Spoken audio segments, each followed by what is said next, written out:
All right, moving on with factoring polynomials part 2.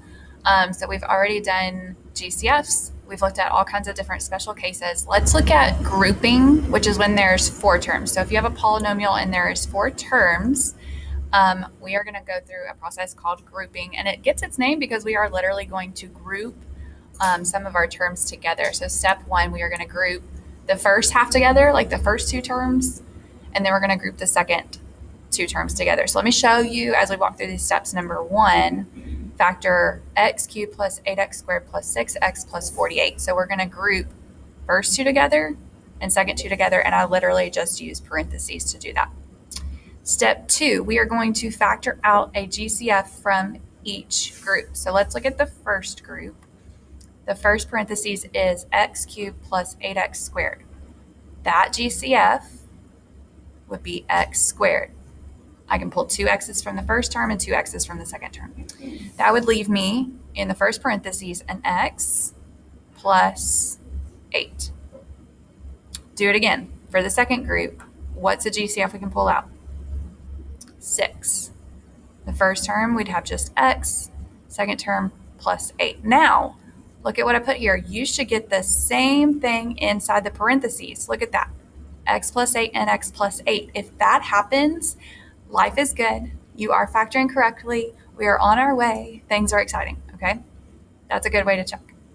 Number 3, you're going to rewrite it. Group those GCFs together. I'm going to take the x squared and the 6 and write it together as one binomial. And then I'm going to rewrite that stuff that's in the parentheses, but only once. That's going to be my second set of parentheses. X plus 8, write it once, and you're done. Ta-da! So you're using GCFs to factor the 4-term polynomials. It's our first one, so let's check it. I know, you think I'm just a math wizard pulling stuff out of a hat. Let's FOIL it and check it. First terms is going to give me x cubed. Outer terms is going to give me 8x squared. Inner is 6x, and last is 48. Is that what our original problem was? Huh. How wild is that? So that's your factored form of number 1, x squared plus 6 times x plus 8. You look like a genius. Number 2, you're going to group first 2 together and last 2 together. Look for a GCF in each group. First set of parentheses, GCF, x squared. Left over, there's an x plus 2. Second set of parentheses, GCF, 3. What's left? X plus 2. Did my parentheses match? Yes. So life is good. I'm making good choices. I'm factoring correctly. Take the GCFs, x squared plus 3, and make that one binomial, and then write those parentheses once, x plus 2. And you're done. And you can check it if you want. First will give me x cubed, outer will give me 2x squared, inner will give me 3x, and last will give me 6. Same problem? Same problem. Factored form. Number 4. Group. GCF for the first group. 4 and 7 doesn't have anything in common, but I can remove 2 x's from each, so x squared. First term would have 4x left over. Second term is going to have just 7.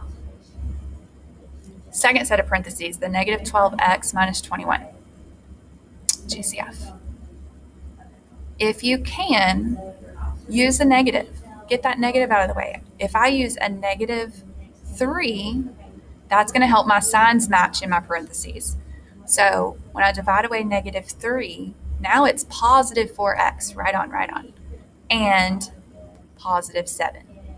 Now my signs match in my parentheses. So you can remove a negative GCF. Take those GCFs, x squared and minus 3, and make that a factor, and then 4x plus 7 is your other one. One more. 8x to the 4th plus 8x cubed plus 27x plus 27. Group. GCFs. 8 and x cubed. First term, what would be left? An x plus, I took everything away. Use a 1. Remember to use a 1. You can't leave it blank. Second group, GCF is a 27. And again, x plus 1. Take those GCFs. 8x cubed plus 27 times x plus 1. Looks great. Looks great, doesn't it? You're not done. Look at this right here. Does that look familiar? Last I checked, 8x cubed is a perfect square, or perfect cube, and 27 is a perfect cube. So this is a sum of cubes. Yes, which is our last lesson about special cases. So the a value here is 2x and the b value is 3. So plug that in. I'm going to come way over here. It was a plus b, same sign, a plus b. So 2x plus 3 times a value gets squared, 4x squared, opposite sign, minus a and b get multiplied together, and then plus your b value gets squared, 9. So we factored that piece, the perfect cubes, the sum of cubes.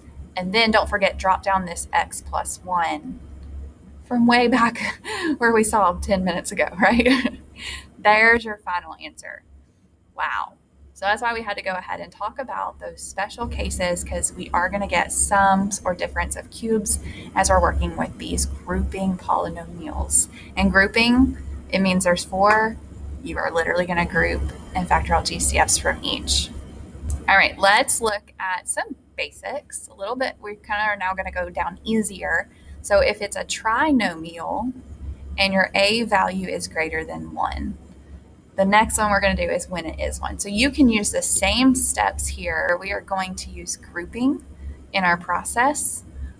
Let's look at number 1 as we walk through the steps. In number 1, 2x squared minus 5x minus 12. Step 1, factor out a GCF or a negative if you can. So let me look at it. Can I take out a 2? Not with that 5. No. All right, so that's not always going to be the case. You're not always going to have a GCF. So let's go ahead with step 2. Multiply a and c together. That's my front and my back. I'm going to multiply 2 times negative 12 is negative 24. Okay, hold that in your pocket. Put that on your scratch paper. Step 3, you're going to find the factors of that number, negative 24, that add up to b. So this is my scratch work. I just like to put these numbers here. I'm going to find the factors of 24, like 1 times 24, 2 times 12, 3 times 8, 4 times 6, and I think that's it. I'm going to list all my factors, and I want to find the pair that adds up to negative 5. We are dealing with negatives here. So if I use 3 and 8, and I use the sign, the negative, my larger number, if I do 3 times negative 8, 3 plus negative 8 does equal negative 5.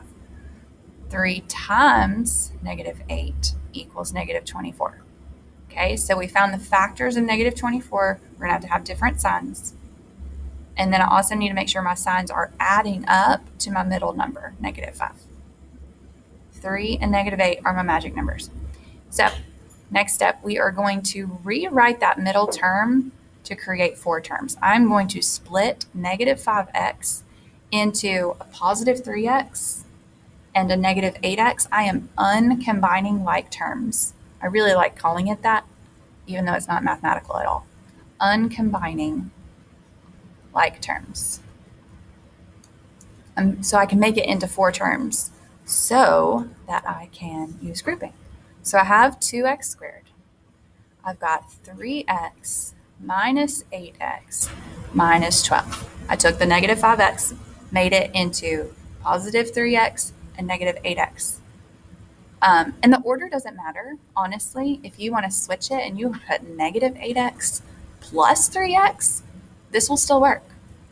You can still go through the grouping process. So now we are going to do the grouping method. I'm going to group first two and last two together. I'm going to look for GCF in my first group. It's just an x. I'll be left with 2x plus 3. Look for a GCF in my second group, 4. How about negative 4? Negative 4 will give me 2x plus 3. My parentheses match. Awesome. So now complete your grouping process. Pull the x and the negative 4 and make that a binomial. And write that repeater parentheses only once. Okay. I know, quite a few steps. So let's try again. Number 2, if you have a number in front, multiply front and back together. That gives me negative 12. Find the factors of negative 12, like 1 times 12, 2 times 6, 3 times 4, that add up to the middle number, negative 4.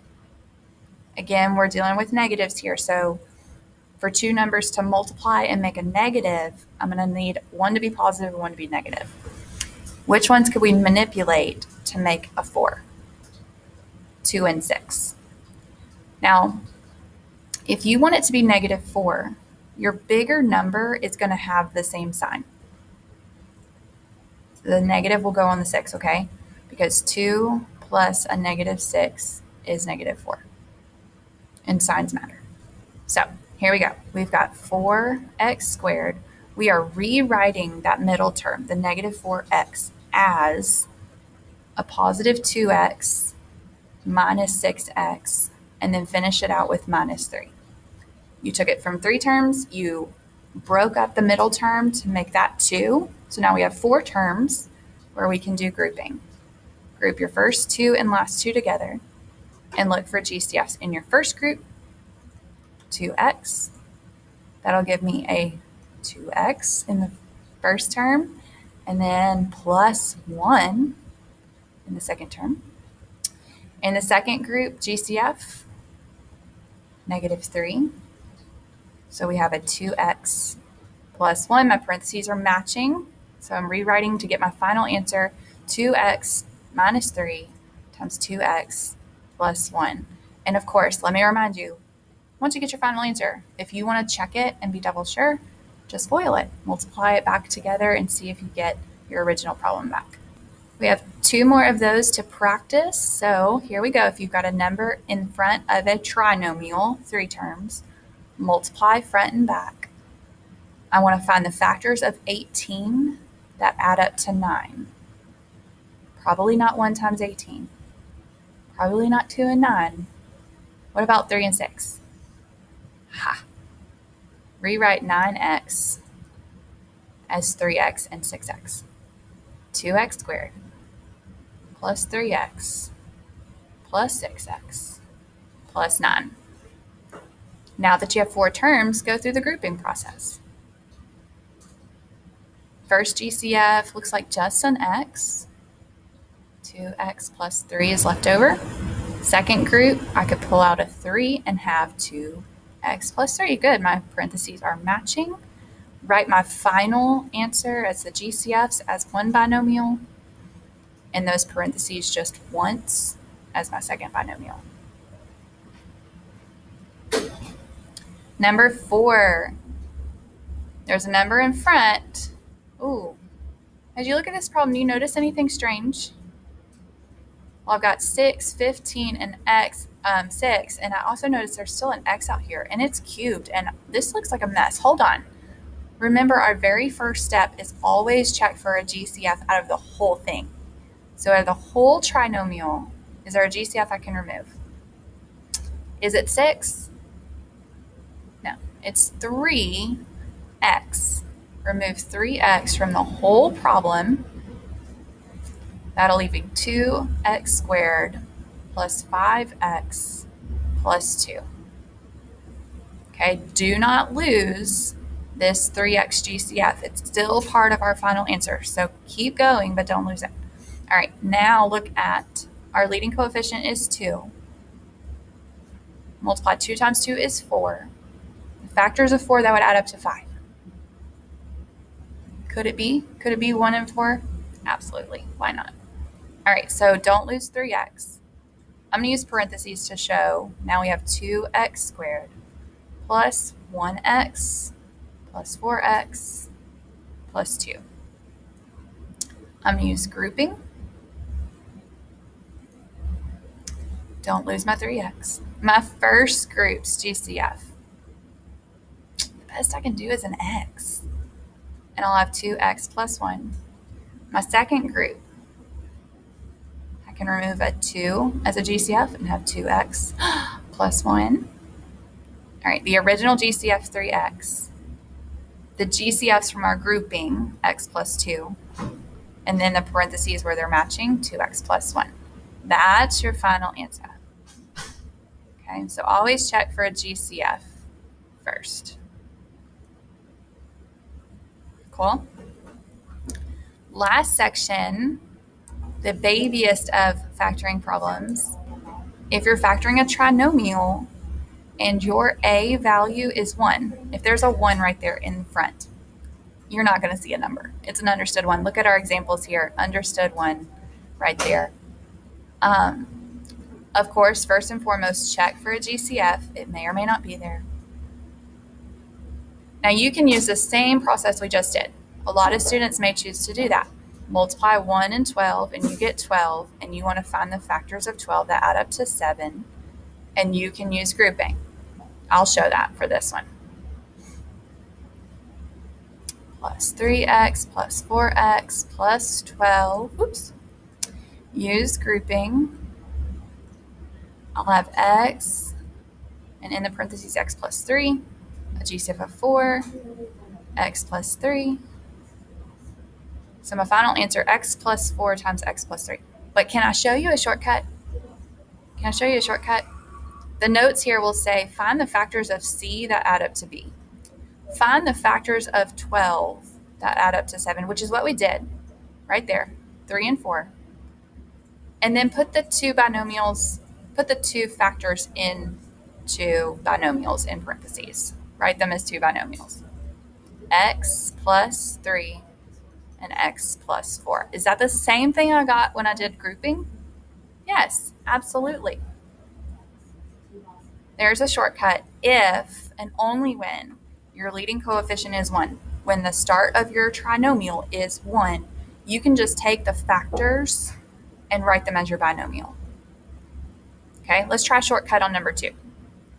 My leading coefficient is 1, so I can shortcut the factors of 20 that add up to 9, 1 and 20, 2 and 10, 4 and 5. I love it. Write it. X plus 4, x plus 5. Now maybe somebody's going, well, what if it's minus? Well, that would determine if 20 had been negative or if 9 had been negative. Then I may need to put some negatives in here to help that add up and multiply correctly. Let's do a few more. Number 3, the factors of 8 that would add up to a negative 6. I'm thinking 2 and 4. If I need it to multiply to be positive, they would both have to be negative, right? Negative 2 times negative 4 is positive 8. Negative 2 plus negative 4 is negative 6. Negative 2 and negative 4, plug those in to your binomials, and there's your factored form. Number 4, find the factors of negative 54 that add up to negative 3. 1 and 54. 2 and 27. What about 9 and 6? Ooh, 9 and 6. All right. We need it to add up to a negative 3. So your larger number is going to get that sign. Whatever your larger number is, if it's positive, it'll add up to positive. If it's negative, it'll add up to negative, I promise. So negative 9 plus 6 is negative 3. Negative 9 times 6 is negative 54. So all of that works out. Take negative 9 and 6 and write them as binomials.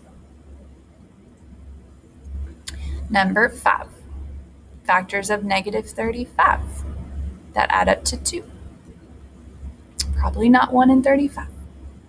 5 and 7, those are coming to mind. Could I make it work?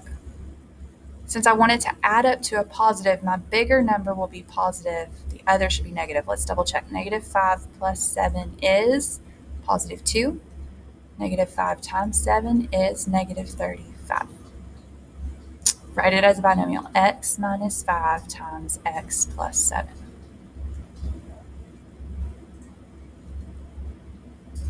Number 6, since my leading coefficient is 1, I can shortcut and just do the factors of negative 24 that add up to negative 2.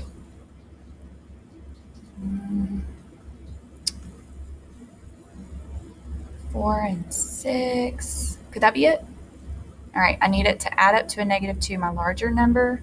Make that negative, and let's check. 4 plus negative 6 adds up to negative 2. 4 times negative 6 multiplies to 24. So that would work. Take those numbers and make binomials. X plus 4, x minus 6. And of course, you can check all these. You can FOIL and multiply them back together and see if it works. So you do have a chance to check all of your answers. So that concludes our factoring review. We have gone through GCFs, all the different types of special cases. So difference of squares, difference of cubes, sum of cubes. Then we looked at what if there's 4 terms. We use grouping. If you have 3 terms, you can still use grouping. You're going to multiply the front and back numbers together, find the factors of that add up to the middle, and then split your middle uncombined like terms. So you can make those 4 terms and use grouping. In the last section, you can use grouping as well. Or if your leading coefficient is 1, you can shortcut and just find the factors of the last number that add up to the middle, and those are the numbers that you plug into your binomials. So super fast and easy. Keep practicing all of those, guys. We're reviewing factoring because we're going to have to factor. So take advantage of this time that we're using in class to review all of these so that you can factor quicker, faster, better. Yes? Let me know if you have questions, guys. Bye and see you later.